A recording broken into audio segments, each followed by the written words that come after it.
What if I told you could build a display wall that fits 100 1/44th scale gunpla for just $75 or 63 euro?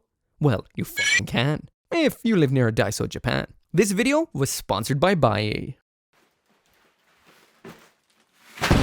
Hey, what is up everyone? Welcome back to another video, and today I'm going to be taking a look at something ridiculously awesome, and that is this right here. This is Daiso Japan's 100 yen Gundam display hanger. So 100 yen is about 63 EU cents or 74 American cents, which means they are cheap as absolute hell. Here's Gundam, it fits in just like so, and at this price you can buy a bunch. So that's why I bought a bunch. Not just a bunch, I bought 100 of these things.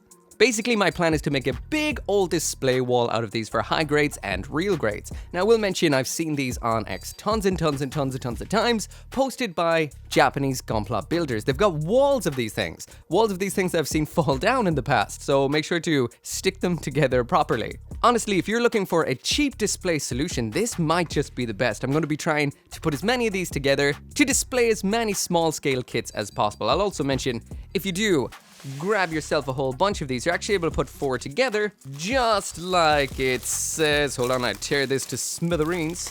Just like it shows right here on the back of the pack. So yeah, like it shows here, you're actually able to stack them higher for taller Mecha, which looks suspiciously like an Eva, or you can put 4 together for something like a master grade. You can also put them in a big old group together, combined to be either like 2 or 4s or whatever, so you're not limited to just putting high grades in them. Again, at 100 yen, something like this is an absolute steal. So if you're ever in Japan, bring yourself a big old empty suitcase so you can grab a whole bunch of these. The price is ridiculous and these are nice. But if you're not in Japan or you're not going to Japan anytime soon, you can get yours exactly where I got mine, and that is through Buiding. Now, we'll mention that because this is a big old box. Actually, I might as well go through the whole process. So here we go, process time. So when it comes to buying these through Buiding, you're not actually able to buy them directly through Buiding themselves. If you actually look these up through one of the various different shops that are available through Buiding, you'll see them at an upcharge. You want to buy these directly from Daiso themselves. So in order to do this, you can actually send a buy request form to Buiding so they can buy them for you. Basically, that means you can go to Daiso's own website, find these on there. You can only buy between 1 and 10 of these at a time, and if that's what you want, that's absolutely perfect. But what I did was I went to Daiso's bulk buy website where you buy everything in 10s. Now this goes for anything Daiso has. Daiso's fantastic. That is where I got this right here. This is the oldest tool I have in my arsenal. This is a file, as you can tell. I've had this since the first kit I built in Japan in 2011. It has been with me since then. It's worn down a little bit, but now it's almost so soft that it can clean up kits as good as a glass file, but with the nice narrowness and strength of something made of metal. Also, this is rock solid. I've used this to like pry stuff open where other files fail and break. This doesn't. Daiso is the bomb. But yeah, I digress. Back to the bulk buying off the Bulk Buy Daiso website. So you buy everything on here in 10s. I bought 10 10s. That became 10,000 Japanese yen, or ichiman yen. There's also 1,000 yen of Japanese tax on top of that. So like I said, it all came to about 63 euro or about 74 US dollars. Now that of course is before shipping, so once it arrives at buying, you have to choose shipping. There are multiple shipping options available. I did choose the priciest one because I wanted this ASAP because I was excited, so it did cost about double the actual price of the items itself, but there are cheaper options available. Now I don't remember the total this came to, so that does mean, I'll just pop it up on the screen right now, the grand total it cost as well as how much that breaks down per item. These are available in the US sometimes, not always if I'm not mistaken. I doubt you could buy 100 at a time at $175, so it is more pricey than that, but cheaper than you see resellers on other websites where they charge maybe 6, 7 plus euro or dollars. So that's all the information. Let's build a wall. So as for one of these right here, what are they actually like? The individual product right here. So first off, I will mention, I thought these would have a little bit of a build to them, that you would be cutting out some parts of a runner, or at least separating some parts inside of here and cleaning them up. But these are pretty much plug and play, which is very, very nice. I guess the closest thing that these would be to is Kotobukiya's chain bases. Now those are ridiculously expensive and it's hard to get a lot of them. They're not very available, and in the end they're pretty much okay, but they tend to fall apart a little bit unless you glue them together. Anyway, what we get in here is these. So these are attached onto the back. They pop off like so. These little segments also just come off as simply as that right there. This right here is the bottom, so it's got a little bit of piping and stuff if you ever wanted to detail that up. This here is the rear section, so we've got some kind of X-shaped kind of crossbar segments. There's not much detail around back. There is some nice little circular aspects in the middle of all of these, which means it would be easy to kind of drill some holes if you did want to add some LEDs. I was thinking of that, but if I was going to build 100 of these, that is a whole lot of LED wiring. Anyway, that just pops in just like so. These guys then just attach in as the kind of wall aspect to them. And we've got this little bit of a crosswalk too. So this just pops in like so. If you've got any kind of little minifigures, you can pop it in here. I have noticed this little arcing aspect to the left-hand one on every one I've seen. I think it's the way they're kind of packaged. So there is that aspect there. If you would actually fit a minifigure on this or not, probably not, I would say. But anyway, it kind of serves to make sure your Gundam doesn't just fall right out of this majigger. Anyway, to attach it on, then you just pop these in like so. Then they attach on into the rear and fairly securely too. So overall, it's decently strong put together, but I wouldn't say it's overly strong. I wouldn't rely on 100 of these to hold themselves together without something gluing them together or affixing them to the wall you're going to stick them to. So I guess I'm going to have to make a little bit of a decision on how that's going to work out. So when it does come to the size of these, there's your usual size high-grade Gundam. So if you're popping these up in your display, it would look a little bit something just like so. That little crossbar is good too, because if someone comes running in and knocking around your shelves and stuff, they won't just face plant right out of them. So that's a handy little bit of a thing right there. There we go. That's one. So the big question, of course, is if you reach on over and grab yourself something a little bit bigger like this right here, a master grade kit, that of course would not fit in there. So apparently you can stick 4 of these together. So let's give that a go. So moving that one over to the side. I have one I built a little while ago. We'll need 4 of these in total to fit a master grade. So that does mean if you did buy 100 of these bad boys, that does mean you would be housing 25 master grades. Me personally, I'm using it to kind of keep all the kits I want for size comparison. So mainly it's going to be high grade kits that I want to keep on hand. It isn't really all that easy to display high grade kits without them getting a little bit cluttered up. So I thought this would, be a nice way to keep them all equidistant and neat. I've seen some images of what a big wall of these look like online. I was like, that's it. That's exactly what I want. So that is what I'm going to try and get. All right, so removing everything from each other. Now, there is one thing that is mildly disappointed that I've already kind of noticed about all of these. So move all these bits to the side, get these guys lined up. And that is when it does come to this little front section here. We do have this nice little part that comes down. You could probably put some text or print something for popping in here with the name of the particular model if you wanted to. That'd be pretty cool.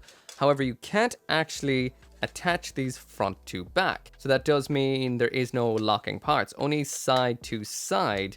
And again, at that, it's, I wouldn't rely on this too much. So that does mean when we're actually popping all of these together, we hook it there. It hooks in the back there. Bringing this down from above involves flipping it. Okay, that's a smart design. So you do have to flip it around just like so. So I guess that means on flipping these. Oh, wait, no, you don't flip them. I just had it completely upside down. Never mind that. So yeah, I thought maybe you'd be able to stick the bases up top. Can you? Nah, they have the 3-point attachment, so you can't put them up there. It's a bit of a roof-like thing. So this is what you get. And if you popped a master grade in like so, that is what it will look like. I assume then you can pop these little guys in. Okay, that's interesting. You're not able to put the wrong one of these on the wrong side. So if you're ever worried about putting the wrong one on the wrong side, this little section down at the bottom, this is the left-hand one, and this is the right-hand one. So yeah, as you can see, those little pegs or teeth right there, they're different from each other. So you can't actually screw it up. Okay. I was trying for ages to put the wrong one on this side, but no, there we go. So that's what it would look like put together. If you're wondering, can you pop more of these up top? Not necessarily. There's nothing actually attaching this part to the bottom without modification. No, I'm completely wrong. There is actually an attachment point in the top. Okay, so this pops on. It's a little bit on the wiggly side right now. This can actually attach into the top of that, so I was totally wrong about that. Just like so. Once again, I probably had the wrong side again, and that pops in there. So this is actually giving it the little bit of stability it was missing. It's still a little bit on the rattly side. I would suggest you actually cement some of this together, especially at the joints, just to make sure it does hold, especially if you want it to be some kind of permanent display. But there we go. There is the master grade in there. And this is almost too large for this particular master grade right here. Seems 2 across would have been plenty enough. Alright, so the next stage is to see how this actually works when you start layering them on top of each other. So I'm going to do 4 lines by 4 lines, or should I say 1 line of 4 with a 4 line on top, just to see how it does work out. Now putting these together is very simple. You just pop down the base, pop on the back, pop on the 2 girder-esque sections at the front, and then the crosswalk. So it all works out very, very easily. So then you just do the same thing each one. Bottom, back, girders, bottom back girders, bottom back girders. Then when you're jumping up onto the top section, it's exactly the same. Now, one great thing about this is once you actually start getting the next layer on, it actually makes the lower level a little bit more structurally sound than it was before because it holds everything together. So as you're adding more on, it does get a bit stronger. I wouldn't like make a super tall wall of this and not affix it to anything or glue it together. But as for what we have right now, this has worked out incredibly well. So this right here is just 4 and 4, and it's pretty solid. It's not too bad. Definitely doing a lot better than if I got this tall with one of Kotobukiya's chain bases. Those things are really sketch. But anyway, yeah, this is pretty good. So there is a high-grade Gundam for comparison, so I'll just pop them up here on the second layer. So as you can see, you'll get 8 high-grade kits in here nicely, unless they're oversized. But your average style kits like Gundams and Zaku's, no problem. I guess let's continue. Get this wall a little bit bigger. Oh, but before that, I will mention, just in case you're wondering, can you actually make something like a corner, like pop this over here and then set another line across here? There is no actual attachments for it, so that would definitely have to be a custom job. Alright, so we've tested out what a small wall of these will look like and how it works out, and it works out pretty well, but how about a fairly large one? Now for me, what I want in the end is kind of almost a full wall display where I can pop all of my 1/44th scale kits just so they're always there and easy at hand. So when you're actually building these up as big old sections, it's pretty much the same as before. You build one, these build so quick. I'll actually test how long they actually take per unit in a minute. I'll time it. It's less than a minute, definitely. But yeah, you don't have to cut anything out. You just pop it out of the pack, take out the pieces, pop them together, and then they attach together fairly well. These are a little bit more solid than I thought they'd be holding together. So what I've done so far is 4 by 4 by 4 by 4 by 4 by 4. So currently I have 6 4s of these. So I've only built 24. This is a quarter of what I've got going and what I got in the end. And this did work out quite well, I will say. This is quite sturdy. The only one that's kind of a little bit on the loose side is the top one, but you can always finish it off with a layer of bottoms to make sure it holds together. And this right here is what 24 of these guys look like arranged in a big old column. So as you can see, I've got a Gundam in there for the sake of seeing just how big it is, and this is large. So even 24 of these guys is crazy big. I did forget to mention the dimensions of this. It is written on the packet right here. So the dimensions of one of these is 84 by 46 by 170 millimeters. So that is 8.4 centimeters by 4.6 centimeters by 17 centimeters. So that is about 6.69, nearly 7 inches tall, each one of these. So yeah, individually I felt these did look a little bit on the plain side, like they might need some detailing up or something like that. But once you start getting tons and tons and tons of them together, the kind of lack of detail almost makes it a little better. Not so overwhelming. They definitely need a little bit of lighting or something similar. But these are incredible looking. The way you can just look in from the side, you'll be able to see all of your model kits. This is pretty cool. Now, I wish I actually had a bit of space where I could have one big solid wall, but I actually have a big nanoleaf thing on the wall that I don't want to take down, so it's just going to have to be some columns either side. But this is insanely cool. So at this point right here, I've got about 38 of these done. I'm kind of getting used to the kind of speeding through them production line style. Again, these are super easy to build, a lot of fun. The fact that you don't have to cut them out is great. And at this point right here, I have 38 of these built. I don't know how I have 38 of them built when these come in bags of 10s, right? 1, 2, 3, 4, 5, 6, 7, 8, 9, 10. I think I might have taken 2 of them, or that doesn't even math up at all. Took a couple of them from a random bag, I think, at one point before. But what I want to do right here is test just how long it takes for me to build one of these, just so you can get a general estimate as how long it would take you to build this size of mega hanger that you want. Alright, so getting a little bit of a stopwatch going, and go! Let's just see how long it takes. Again, super simple, no cutting required. If you're a little bit more organized than this, maybe you'll do better. Would make a little bit more sense to actually lay them out before going nuts, but hey, that's not how we do things here. We do things chaotically and randomly. Okay, there we go, and then the last little bit just thrown in there like so, and stop! So that does mean it took me 24 seconds, well, pretty much 25 seconds to build one of these. So even if you're rounded up to, when you're not used to them, 30 seconds pop, 100 of these is what, 300 seconds? So you should be able to build 10 of these in 5 minutes, so you should be able to build 100 in under an hour if you just lock in and get it done. So building a wall of these things is pretty much like building a few of them together as a small little hangar. It's essentially the same process. Basically, the best way to do it is build it line by line by line by line on top of each other. So that just means you have to build tons and tons and tons and tons. Now, like I mentioned, each one of these takes about 30 seconds or so. That is not including opening the packet and chucking it into a bin somewhere. It also doesn't include the amount of time it takes to link the individual ones to each one. So even if they do take 30 seconds to a minute for each individual piece, you'll probably comfortably get a wall of 100 of these done in under 2 hours. Now, this took me about a day because I was recording each part of the actual build, but it's really easy, and I was surprised just how well these held together. The more of them you actually affix together, the stronger the overall structure becomes, which is not the case with Kotobukiya's chain bases. It's the complete inverse. Now, we'll mention that I didn't actually build this as a big old wall because sadly I can't keep this there no matter how good it looks, because I do have some lights on the wall. So that does mean I did build it in a few panels, and each of these still was quite structurally sound in its own regard. So yeah, the more of these you put together, the stronger they are. They even balance extremely well. So when you do get a wall of these put together, you've got yourself one powerful, well-balanced superstructure for popping your gunpla into. Now, I do always suggest affixing this to a wall, especially if you're somewhere that's earthquake prone, or you've got uneven floors, or just somebody might just walk by and grab onto it by mistake. So I would say affix it somehow, either by screws around the edge or some kind of adhesive to the wall. That's what I would definitely do just to keep it secure. For now, this is temporary, but it looks great. I even like it just as it is right here. It has an almost sci-fi wall feel to it, even without some gunpla put into it. But now that it is actually finished, it's time to find the actual 100 gunpla to fit into this. Now, if you've actually done the counting, it's a 14 by 7 structure, so this is 98 right now. So I'm including the Gundams on the side. But with all the ones I bought, you could do 100. It just would have two poking out, kind of funny, at the top. But seriously, it really is a sight to behold. This is such a cool option for a wall. Anyway, let's get some gunpla into every single one of those slots.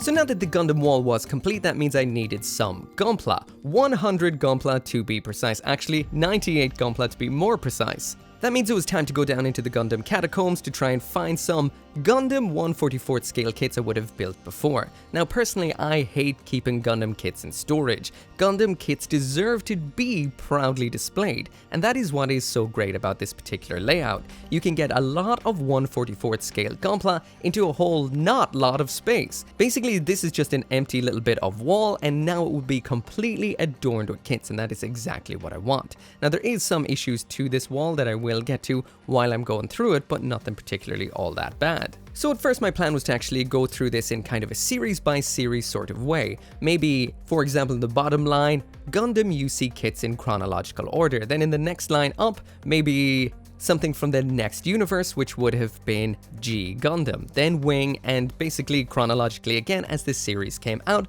and the main Gundams in here. As you can see, I will be making a Gundam wall, not a mobile suit wall. So that means any antagonist suits, Zeon, Oz, Death Army, whatever, there's going to be none of those. Main Gundams only. And there was a point where I was actually doing this, where I was actually starting to wonder, do I have 100 high-grade actual Gundams? It is kind of funny how Gundam is meant to be the main, powerful, almost one-of-a-kind unit in its universe, and then, well, when it comes to Gundam model kits, there's more Gundams than anything else. But I guess I digress. Honestly, personally, I love going through my older collection, especially to see kind of how I've adapted the builds over time. I didn't actually realize just how rough my original builds from about 10 or more years ago were, compared to the way they are now, some of which I put a lot more effort in, tried to detail up the non-detailed parts, which is something I do prefer to do. When it comes to reviews, I tend to try to show them as they are out of box, but the collector in me wants them collected in a nice, finished format, so there's a little bit of a tear in between. Usually there's no whole lot of time after reviews to detail them up, so I have to detail them up through reviews. Now some kits were kept well, some not so much. My Iron-Blooded Orphans kits, which for a long time were the jewel of my collection, haven't been stored that well. That's because I had to go through two pretty gnarly moves within the last 10 years. So that does mean they are a bit shaken about and not stored as well as everything else. Nothing in there is broken, it's just some loose parts have flicked off here, there, and everywhere. That's why I always recommend, if you're going to store your kits, always put them in a Ziploc bag first, so even if they do come apart a little bit or a piece falls off or anything like that, it's still inside of the bag. And then store them standing upwards in a storage box, hopefully with nothing on top of them. That's the best method. So like I mentioned a couple of seconds ago, I did want to put these in order. That is, in developmental order within their own show and universe, and then by universe. But over time I start to realize that the weight of the amount of kits per show and per universe is completely all over the place. Then I realized, well, I have to find 100 actual Gundams only. Some universes have tons, like Iron-Blooded Orphans or Gundam Build, and then some have next to none.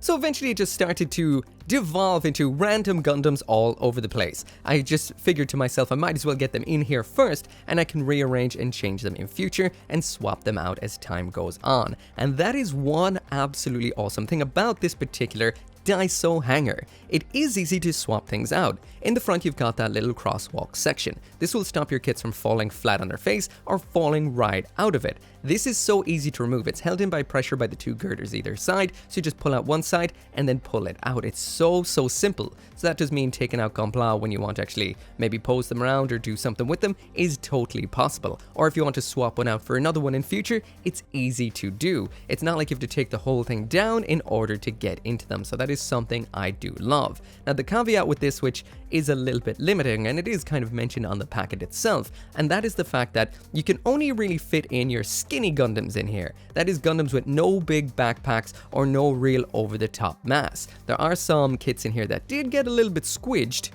That is pretty much anything with a little bit of height or a little bit of bulk. For example, the high-grade Cathedral Gundam or the high-grade Lightning Zeta Gundam Aspros. Both of those just about made it in.